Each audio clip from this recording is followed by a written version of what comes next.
For those of you who don't know, Tony and Annette have actually been serving in Thailand for 30 years. I think that, Amen. But I know that Tony just said, we were sort of talking last night and being aware that there's probably, put your hand up if you've never met Tony and Annette before, you've never heard him preach.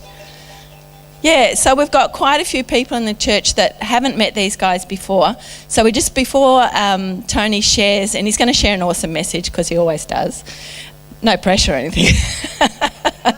And I would have had Annette up here, but she just hogs the microphone something severe. So I just want to ask him a couple of questions so that you guys get to know him and them a little bit and what they're all about. So obviously, Tony, you guys have been serving in Thailand for 30 years. Can you tell us a little bit about how did you actually get the call? Like, how did you know that God was calling you to Thailand? Well, this is working, isn't it? Yeah.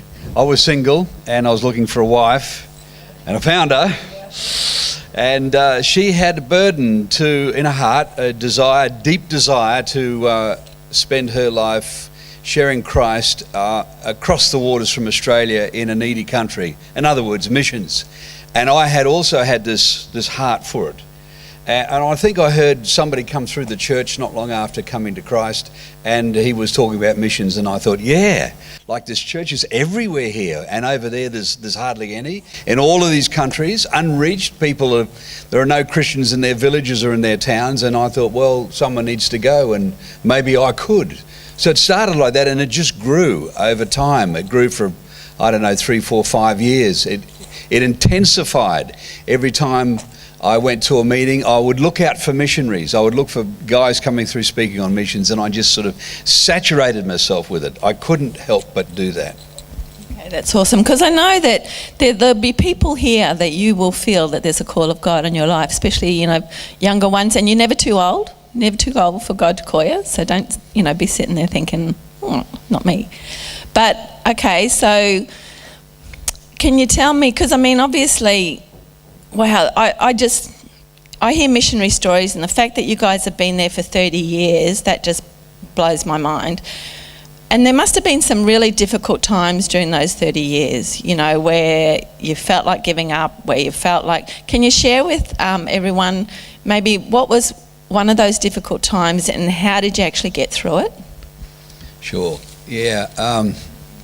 We had a lot of difficult times, and just like you do here in your Christian walk and in your life here, you run into difficult times, and we did too. And probably the more significant ones, one in particular, would have been when we realised we had no schooling for our children, and our oldest was 12, and the next one was 9.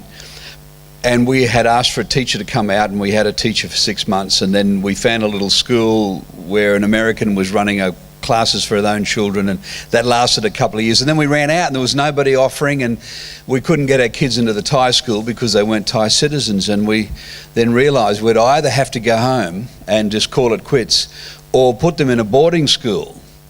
And we found this boarding school in India. And it was a boarding school for missionary kids, and it had been going nearly 100 years at the time, but well-known school, British, great education, quite formal, basic conditions up in the mountains in the cold, but it was affordable for us. And so we put our kids in there, and they were there, the oldest for 6 years, the second one for 9, and Larissa was in there for 9 years.